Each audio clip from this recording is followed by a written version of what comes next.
इस वीडियो में आज हम सीखेंगे कि माइक्रोसॉफ्ट एक्सेल में हम मज़ीद कुछ कस्टम फॉर्मेट किस तरह से ऐड कर सकते हैं।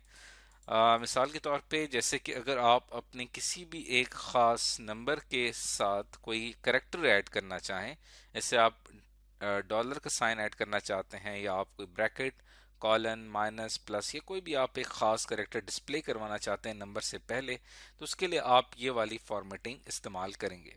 कस्टम फॉर्मेट में जाके आपने वो सिंबल ऐड करना है और उसके आगे आपने अपना जो भी आपका नंबर फॉर्मेट है उस हिसाब से आपने लिख देना है। तो आप जो भी नंबर लिखेंगे, जैसे यहाँ पे मैंने लिखा 123.5, तो उसके आगे खुद ब खुद डॉलर साइन आ जाएगा। आपने एंटर किया था 123.5, लेकिन एक्सेल उसे कन्वर्ट कर देगा उस फॉर्मेट में जो कि आपने सेलेक्ट किया है। तो इस चीज़ को समझने के लिए फॉर एग्जांपल हम एक्सेल ओपन कर लेते हैं और यहाँ पे हम एक ब्लैंक वर्कबुक पे ही काम कर रहे हैं। यहाँ पे मैं एक ये कॉलम है, इसको मैंने सेलेक्ट किया है और इसके अंदर मैं कोई वैल्यू लिखता हूँ, फॉर एग्जांपल 123.5। अब ये एक वैल्यू है लेकिन मैं इसको डॉलर साइन के ज़रिए शो करना चाहता हूँ, तो मैं पूरे कॉलम को सेलेक्ट कर लूँगा, नंबर पे क्लिक करना है और फिर आप आ जाएंगे फॉर्मेट सेल्स पे। कस्टम में आके आपने इसकी फॉर्मेटिंग सेट करनी है कि आपके इस नंबर से पहले डॉलर का साइन आना चाहिए और उसके बाद जो है जैसे कि हमने बात की कि आप यहाँ पे लगाएंगे हैश टैग 0.000, आगे 3 जीरोस आने चाहिए, तो डेसिमल के बाद 3 डिजिट्स आने चाहिए। तो ये मैंने एक फॉर्मेटिंग सेट कर दी है। अब अगर मैं ओके पे क्लिक करता हूँ तो देखें आप यहाँ पे आपका ये वाला जो नंबर है वो एक ख़ास फॉर्मेटिंग की वजह से डॉलर साइन इसके आगे शो हो रहा है। ज़रूरी नहीं कि आप डॉलर साइन ही यहाँ पे ऐड कर सकते हैं, कोई भी कैरेक्टर आप ऐड करना चाहें इसकी फॉर्मेटिंग में जाके। अगर मैं यहाँ पे @ ऐड कर देता हूँ या आप इसकी जगह एंड का निशान ऐड कर देते हैं, ओके पे क्लिक करता हूँ तो उसके सामने वो एंड का सिंबल शो होगा।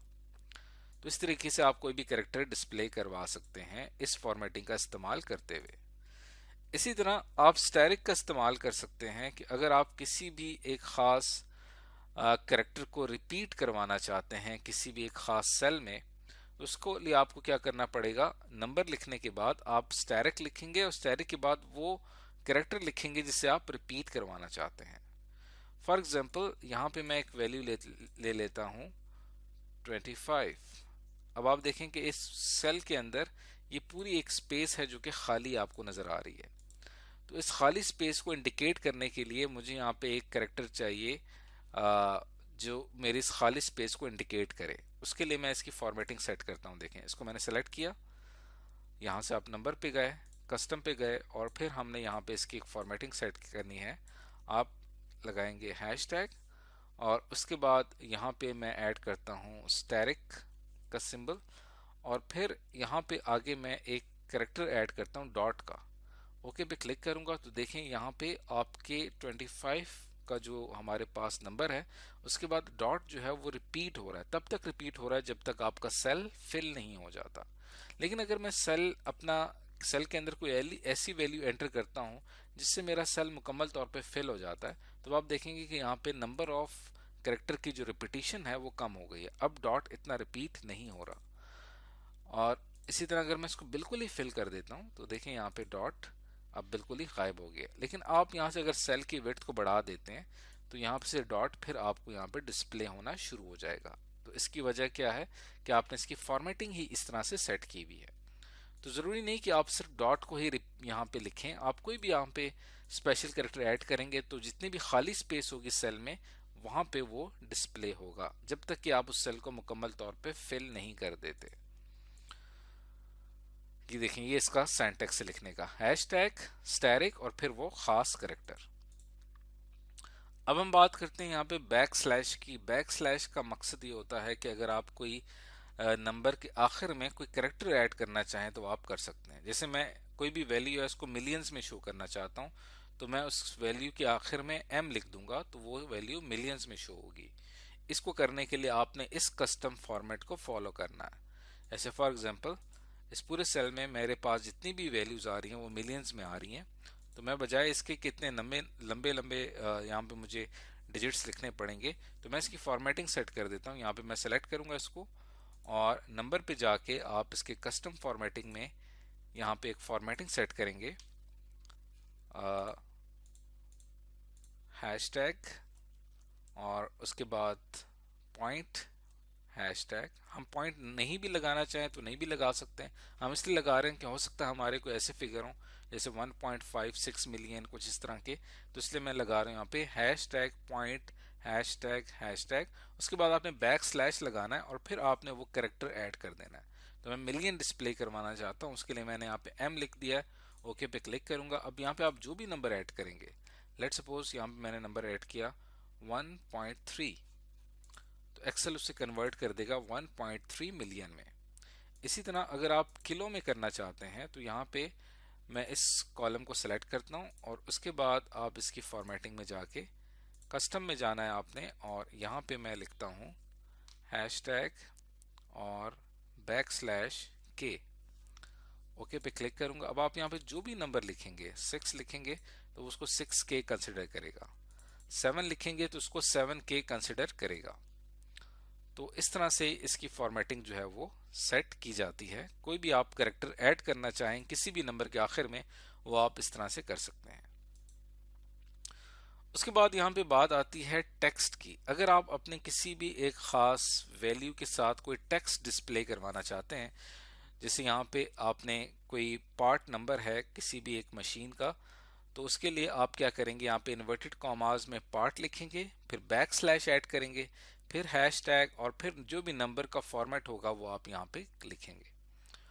अब फॉर एग्जांपल हम यहाँ पे CNIC डिस्प्ले करवाना चाहते हैं किसी भी एक एंट्री का, किसी भी एक पर्सन का, तो यहाँ पे मैं उसकी फॉर्मेटिंग सेट इस तरह से कर दूंगा कि यहाँ पे मैंने क्लिक किया, यहाँ पे आप आए नंबर फॉर्मेटिंग में और कस्टम में आके यहाँ पे हम इसकी फॉर्मेटिंग सेट कर देते हैं जनरल से इन्वर्टेड कॉमास, और यहाँ पे मैं लिखता हूँ CNIC इन्वर्टेड कॉमास, और फिर उसके बाद आपने बैक स्लैश ऐड करना है, और फिर इन CNIC के लिए जो आपने फॉर्मेट सेट करना है वो आप यहाँ पे रखेंगे, जैसे हैशटैग हैशटैग हैशटैग हैशटैग, उसके बाद डैश, उसके बाद फिर आप hashtag hashtag hashtag hashtag dash और ये हैशटैग। ये एक फॉर्मेट मैंने इसके अंदर सेट कर दिया है। अब अगर मैं इसको ओके पे क्लिक करता हूं, अब आप यहाँ पे कोई भी नंबर ऐड करें तो ये उसको कन्वर्ट कर देगा एक खास फॉर्मेट में। देखें अब यहाँ पे लिखा हुआ आ रहा है CNIC नंबर 544211365456-4। अब ये चीज आपने देखें कितनी आसानी के साथ कर ली। आप चाहें तो इस पूरे कॉलम में भी यही फॉर्मेटिंग रख सकते हैं, तो जो भी आप नंबर एंटर करेंगे तो ऑटोमेटिकली उसको CNIC के फॉर्मेट के ऊपर ले आएगा। और मजीद कुछ कस्टम फॉर्मेट्स के बारे में पढ़ते हैं। @ का जो सिंबल है इस्तेमाल होता है, इसका मकसद क्या होता है कि सेल का जो टेक्स्ट है उसको डिस्प्ले करवाना होता है। अब जैसे कि फॉर एग्जांपल आप यहाँ पे कोई नंबर लिखते हैं और उसके आखिर में मैं डिस्प्ले करवाना चाहता हूँ कि ये जो नंबर है ये कोई मोबाइल नंबर है या कोई ये फ़ोन नंबर है, तो उसके लिए मैं यहाँ पे क्या करूँगा कि यहाँ पे मैंने सेल सेलेक्ट किया और इसकी फॉर्मेटिंग मैं यहाँ पे सेट करता हूँ कस्टम, और यहाँ से हम इसको चेंज कर देते हैं इन्वर्टेड कॉमास कॉलन, और ये क्या है, एक फ़ोन नंबर है, और इसको इन्वर्टेड कॉमास क्लोज, ओके पे क्लिक करता हूँ। अब अगर आप यहाँ पे कोई भी नंबर एंटर करते हैं, फॉर एग्जांपल ये मैंने एक नंबर एंटर किया, तो ऑटोमेटिकली एक्सेल क्या करेगा, इस नंबर को एज ए टेक्स्ट के तौर पे लेगा, और साथ उसके हमने जो टेक्स्ट ऐड करना था वो भी ऐड हो गया कि ये एक फ़ोन नंबर है, लेकिन वो यहाँ पे इसको एक टेक्स्ट के तौर पे रीड कर रहा है। और साथ में आपको एक ऑप्शन दे रहा है, यहाँ पे आप क्लिक करें तो आप यहाँ पे इसको कन्वर्ट भी कर सकते हैं नंबर में, लेकिन फिलहाल हमने इसको कन्वर्ट नहीं करना। अगर आप इसको नंबर में कन्वर्ट करेंगे फिर ये इसको एज ए नंबर लेगा, इसके साथ जो टेक्स्ट गिवन था वो डिस्प्ले नहीं होगा। तो @ का मकसद ये है कि सेल के अंदर जो टेक्स्ट होता है उसको डिस्प्ले करवाना। आखिर में हमारे पास एक कस्टम फॉर्मेट आता है, इसको कलर कहते हैं। कलर से मुराद क्या है कि अगर आप किसी भी एक खास कॉलम के अंदर एक खास कलर यूज करना चाहते हैं तो उसका आप कस्टम फॉर्मेट सेट कर सकते हैं, जो कुछ भी आप लिखेंगे वो एक खास कलर में शो होगा। तो उसका तरीका ये है कि फॉर एग्जांपल मेरे पास ये एक कॉलम है और इस कॉलम के अंदर मैं यहाँ पे एक इसका फॉर्मेट सेट करता हूँ। नंबर पे क्लिक करूँगा और यहाँ पे कस्टम पे आएंगे हम। यहाँ पे मैं लिखता हूँ जैसे कि 0.00। हमारे इस पूरे कस्टम फॉर्मेट का जो पहला हिस्सा होता है, जैसे कि मैंने आपको बताया था स्टार्ट में, कि वो पॉजिटिव नंबर्स के लिए होता है, यानी वो पॉजिटिव नंबर्स को डिस्प्ले करता है। तो 0.00।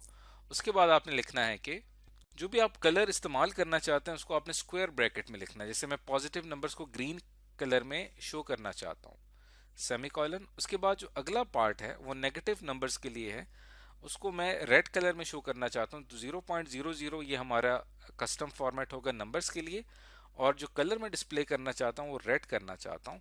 तो ये यहाँ पे आके मेरा ये कस्टम फॉर्मेट कंप्लीट हो जाएगा। उसके बाद आपने यहाँ पे ओके पे क्लिक करना है। अब यहाँ पे आप जो भी वैल्यू लिखते हैं, फॉर एग्जांपल यहाँ पे मैंने लिखा 12, तो 12 को उसने कन्वर्ट कर दिया ग्रीन कलर में। और अगर आप कोई नेगेटिव वैल्यू लेते हैं, फॉर एग्जांपल यहाँ पे मैंने लिया -90, तो ये इसको कन्वर्ट कर देगा रेड कलर में। अब देखें इसके आगे माइनस नहीं लिखा हुआ, सिंपल 90 लिखा हुआ है, लेकिन चूंकि रेड कलर में है तो ये अंडरस्टूड होगा कि ये हमारे पास नेगेटिव वैल्यू है, या ये डिक्रीजिंग की तरफ जा रहा है। और ग्रीन का मतलब क्या है कि ये इंक्रीजिंग की तरफ जा रहा है। तो इस तरह से आप कोई भी कलर का इस्तेमाल करते हुए ये काम कर सकते हैं। अब जैसे यहाँ पे मैं एक कॉलम सेलेक्ट करता हूँ, इसकी फॉर्मेटिंग में जाके कस्टम, अब कुछ ऑलरेडी हमारे पास कुछ फॉर्मेट्स बने हुए हैं, ये एक्सेल ने खुद से बनाए हुए हैं। इसको अगर मैं सेलेक्ट करता हूँ, अब ये देखें यहाँ से सेमी कॉलन से पहले वाला जो पार्ट है ये पार्ट पॉजिटिव नंबर्स के लिए, और सेमी कॉलन के बाद वाला जो है ये नेगेटिव नंबर के लिए। तो अगर मैं ओके पे क्लिक करता हूँ और इसके अंदर अगर मैं कोई नेगेटिव नंबर एंटर करता हूँ, तो देखें ये इसको रेड कलर में शो कर रहा है, क्योंकि इसकी कस्टम फॉर्मेटिंग में हमने जो इसका कस्टम जिसका पार्ट था, यहाँ पे हमने नेगेटिव पार्ट के लिए कलर रेड सेलेक्ट किया हुआ है। तो बाकी जो होगा वो नंबर फॉर्मेट उसी को फॉलो करेगा। जैसे यहाँ पे देखें ब्रैकेट्स का इस्तेमाल किया गया है और ब्रैकेट के अंदर नंबर को डिस्प्ले किया जा रहा है, और लेकिन कलर जो है वो रेड यहाँ पे शो किया गया। और यहाँ पे हमने जो खुद से कस्टम फॉर्मेट बनाए थे वो यहाँ पे आए हुए होते हैं। आप कोई भी एक कस्टम फॉर्मेट सेलेक्ट कर सकते हैं कहीं भी, और आप उसको डिलीट करना चाहें तो डिलीट भी कर सकते हैं। जैसे मैं इसको डिलीट करूंगा तो देखिए यहाँ पे हमने जो नंबर फॉर्मेट सेलेक्ट किया था CNIC नंबर के लिए वो डिलीट हो चुका है, और ऑटोमेटिकली हमारे एक्सेल ने उसके लिए एक और नंबर फॉर्मेट सेलेक्ट कर लिया है, यानी कि इसके लिए उसने सेलेक्ट किया है साइंटिफिक नोटेशन। तो अक्सर ऐसा होता है कि जब भी आप कोई वैल्यू एंटर करते हैं तो बाज़ औक़ात एक्सेल खुद से उसके लिए एक नंबर फॉर्मेट सेट कर देता है। जैसे अगर मैं यहाँ पे लिखता हूँ किसी भी एक कॉलम में आप यहाँ पे लिखते हैं 9590, अब ये खुद देख के लग रहा है कि ये एक डेट फॉर्मेट है, तो एक्सेल खुद ब खुद उसको डेट में कन्वर्ट कर देगा। तो ये हमारे पास कुछ फॉर्मेट्स हैं जो कि पहले से सेटल्ड होते हैं, ज़्यादातर यही फॉर्मेट ही इस्तेमाल होते हैं। कस्टम फॉर्मेट जो होता है वो ख़ास जगहों पे इस्तेमाल होता है, जहाँ पे आपको अपने इस कॉलम के अंदर मौजूद वैल्यू को या किसी भी एक सेल रेंज में वैल्यू को एक ख़ास तरीके से आप डिस्प्ले करवाना चाहते हैं वो आप करवा सकते हैं। तो आज की इस वीडियो में हमने बहुत ही डिटेल में पढ़ा है कि हमारे पास कुछ मज़ीद कस्टम फॉर्मेट्स क्या होते हैं और हम उन्हें एक्सेल में किस तरह से सेट करके अपना डिज़ायर्ड रिजल्ट हासिल कर सकते हैं।